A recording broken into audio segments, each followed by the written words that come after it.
Welcome to Fousi's kitchen. ഇന്ന് ഞാനിവിടെ തയ്യാറാക്കുന്നത് ഒരു വെള്ളരി തോരനാണ്. വെള്ളരിക്ക തോരൻ അതെങ്ങനെയാണ് തയ്യാറാക്കുന്നതെന്ന് നോക്കാം. അതിന് വേണ്ടത് വെള്ളരിക്കയാണ്. ഒരു 250 ഗ്രാം വെള്ളരിക്ക എടുത്തിട്ടുണ്ട്. വെള്ളരി ചെറിയ പീസാക്കിയിട്ട് ഞാൻ കട്ട് ചെയ്തെടുത്തതാണ്. ഇതുപോലെ വേണം കട്ട് ചെയ്തെടുക്കാൻ.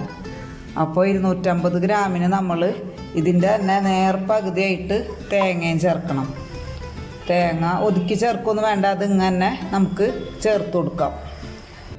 അപ്പോൾ ഞാനൊരു കടായി വെച്ചിട്ടുണ്ട്. ഇത് ചൂടായിട്ടുണ്ട്. ഇതിലേക്ക് ആവശ്യത്തിന് വേണ്ട വെളിച്ചെണ്ണ ഒഴിച്ചു കൊടുക്കാം.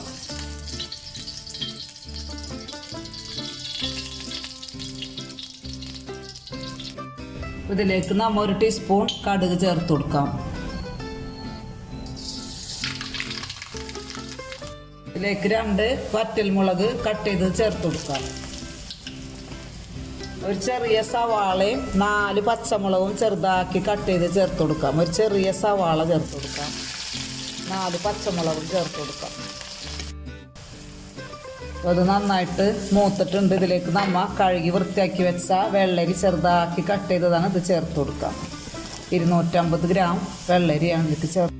വെള്ളമൊന്നും നമ്മൾ ചേർക്കണ്ട. അത് വെള്ളരി എന്ന് പറയുമ്പോൾ തന്നെ ഒരു വെള്ളത്തിൻ്റെ ഒരു ഇതുള്ളതാണ്. അപ്പോൾ ഇതിൽ കിടന്നിട്ടൊന്ന് വറ്റട്ടെ. ഇതൊരു 5 മിനിറ്റ് കഴിഞ്ഞിട്ട് നമുക്ക് തുറന്ന് നോക്കാം. ഒന്ന് മൂടി വെച്ചിട്ട് വേവിക്കാം. ഇതിലേക്ക് ആവശ്യത്തിന് വേണ്ട ഉപ്പ് ചേർത്ത് കൊടുക്കാം.